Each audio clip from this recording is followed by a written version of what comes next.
Hürmetli vatandaş, men bugünkü hazırlıkçı bu ağırlıkta yakından birisine dikkat kılıvatkan, köngül bilavatkan bir mesele. Türkiye Cumhuriyeti'nin prezidenti Recep Tayyip Erdoğan Beijing'de ziyaret kıldı ve Beijing'de nemi sözlerde oldu, nemi geplerde oldu diyen meseleydi. Ben bunun etraflı teyarlık kılıp alazen 6 parçasını alıp leksiye teyyarladım. Bu leksiyelerde acayip kılındıgan iki nokta var edi vatandaş. Göre siz Reis Xi Jinping haberde deyilişçe 6. ayının 15. günü Tacikistan'ın Beşkek şehrinde Recep Tayyip Erdoğan Türkiye prezidenti bilen görüştünüz. Şundakla siz Reis Xi Jinping Osaka'da 28-29. günleri iki gün davamlaşkan. 6. ayının ahırda iki gün davamlaşkan. Osaka jığınıda hem Türkiye prezidenti Erdoğan bilen görüştünüz. Hoş. Endi 3. kadem 7. ayının 2. günü Türkiye Cumhuriyeti'nin prezidenti Erdoğan Beijing'i ziyaret kıldı.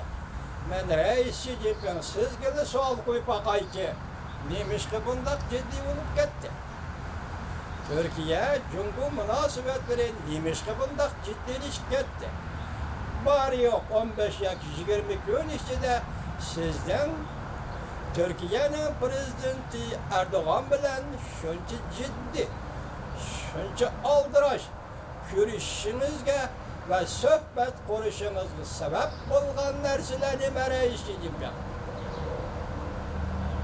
Biz mushundaq tahlil qilamiz. Ben leksiya dedim, 6 parça leksiya tayyorlagan edim. Onu bugün emas, mushu kelar qatimliq leksiyamda so'zlaydim. Bugunligi ağırlıqda ma iki voqea ciddi qistirlib keldi. Mesela Amerika Davlat Meclisi'de Nopozluk ortak reisde Cumhur Komiteti Uygurlar doğrusunda bayanat ilan kılıp bu bayanatta Prezident Trump hükümetine heydekçilik kılıp derhal herkes kolunu bastırmış olma. Uygur bastırılıvatkan Uygurlar meselesini hal kılmışsan olmaydı. Biz sana burun xat yazgan edik hükümetke. Biz sizlerge burun xat yazgan edik hükümetimiz bilen sözümüz bilen bu mesele hal kılınışı gerekli diyen edik. Lekin biz hazırlıkta tüzlük cevapka erişelmedik. Endi vakit pek uzarap gitti. Sizler bugün Uygurlar meselesiga ciddi hareket, qo'llanishinglarni talab qilaman dedim. Adi işlemez vatandaşım.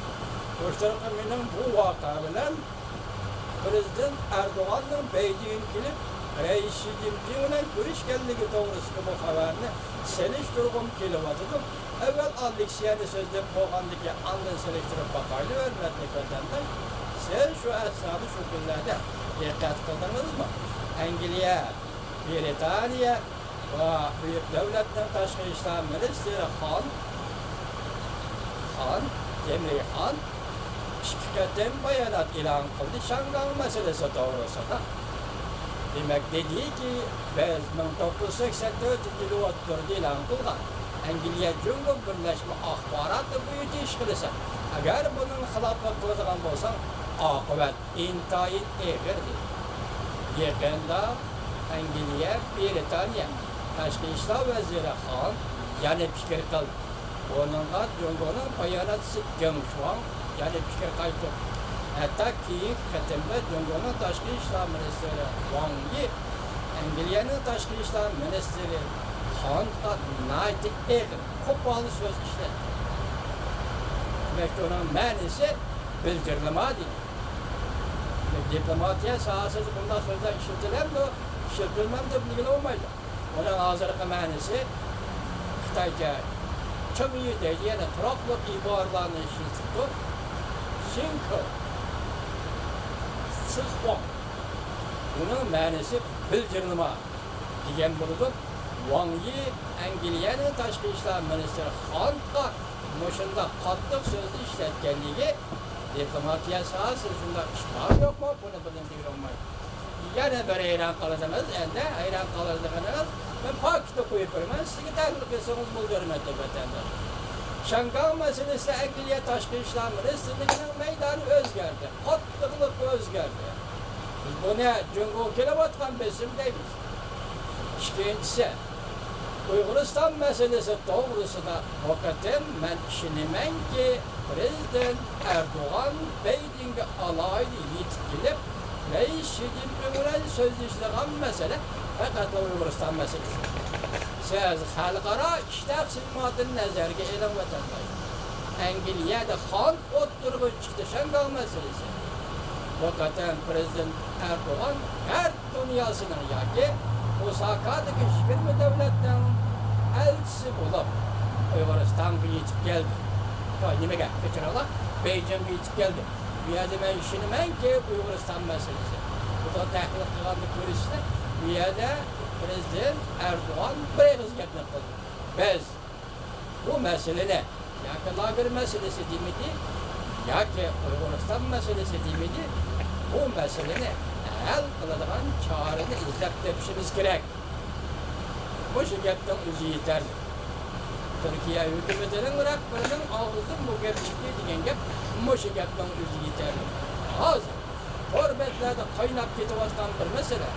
Yaqinda, masalan, 7 oyning 13-kunidan 8 oyning 13 kunigacha bo'lgan oralikda Jungo Kompartiyasining BDH yig'ilishi. Hazır iki partiya xabarni saqlab qo'ydim. Shu xabarning mazmuni asoslangan BDH yig'inida Shanghai masalasi muhokama qilindi. Men bunga faqat qo'yilgan bir shartim so'zlaydigan nima.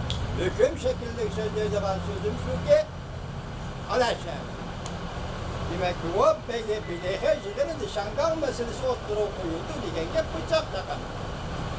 Melu Beijingning territoriyasi.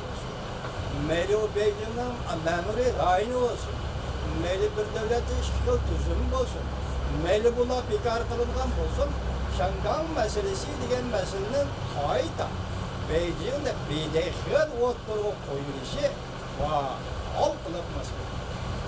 Şu katada BDH yıkını da Şincan meselesi oturup koyulandı yok. Neymiş kadeysiniz? Neymiş kadar sual koysun? Ben sizgilik siyade söyleyecekler. Reis Shi Jinping Osaka'da veriştim bunu. Merkezi Komitede siyasi büronun yığınlaştı. Siyasi büronun yığınında Şanghai meselesi doğrudan doğru eğizli almay, başka meseleler kadarda muhakeme kıldı. Şundan da Şincan meselesini doğrudan doğru eğizli almay, başka meseleler kadarda muhakeme kıldı. O Osaka'ya vardı. Diyende Osaka'da Japonya'nın veziri Shinzo Abe tarafından Şanghai meselesi, Uyg'uriston meselesi yani Şincan meselesi ortaya koyuyor. İşler şundak davamlaşıyordu. Hazır endi eytayla Reis Shi Jinping vadisi yeni oldu dedi Jiang Xing'e efendi. Osaka'da devlet başkanı gelişken gelişimdir. Belki kağıt yüzlü gelişim emez, ağzaki gelişim ortak tanış degende bir gap olsa gerek. Moşa gelişimden, moşa ortak tanıştan Cumhurbaşkanı Reis Shi Jinping'in yeni var. Bu yerde teşebbüskarlık kimden kolunda? Yani de Prezident Trump'ın kolunda. Neymiş ki? Bir gün makulda, siyahta, bir günü Şangay'larını merkezi televizyon istasyonu elip çıkan ikram koyuyor. Bir günü Bakı Deryası, Serek Derya buydu ki muhabbetini ikram elip çıkan Beijing televizyonu, yani merkezi televizyon istasyonu ikram koyuyor. Moşunda tutursuzluk ve kuraksızlık kalabalıklar. Devlet rəhbəri asıb, orungu düşüb qalğan olandı o, yakı başqalar. Ben izləyən, şöyle görüb gülüvatım, siz görüb gülüvatısınız. Azı Prezident Trump təşəbbüskarlıq doğurdu durublar. Beijing hükümeti yeni oldu. Bunun akıbeti qandaq buldu. Bugün bu iki xəbərini sizlər gelip geldim. O da halısa, kiler qətimlə leksiyəndə mən Prezident Erdoğan'ın Beijing ziyareti doğrusunda təqdir yürüdüm. Siz şuna dikkat kılın siz gibi vatandaş. Ben nesine dikkat kılın ki siz 6. ayının 15'i bir yerden buraya yani mücmelliktir.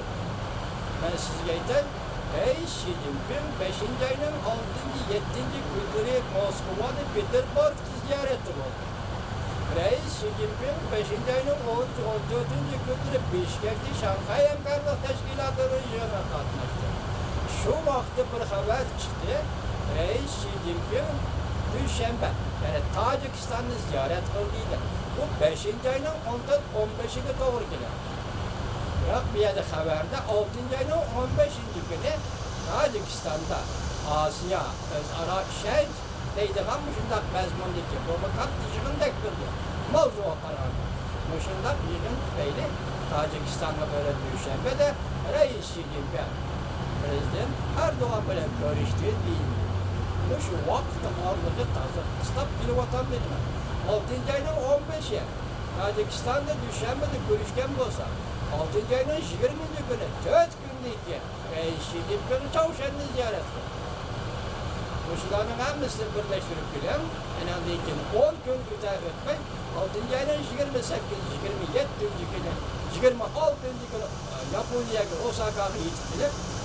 Şimdi abi öyle görüştü. Ancak Osaka'da Prezident Trump ile görüştü sohbetle. Bugün elde geldik haber yeni valdiydi.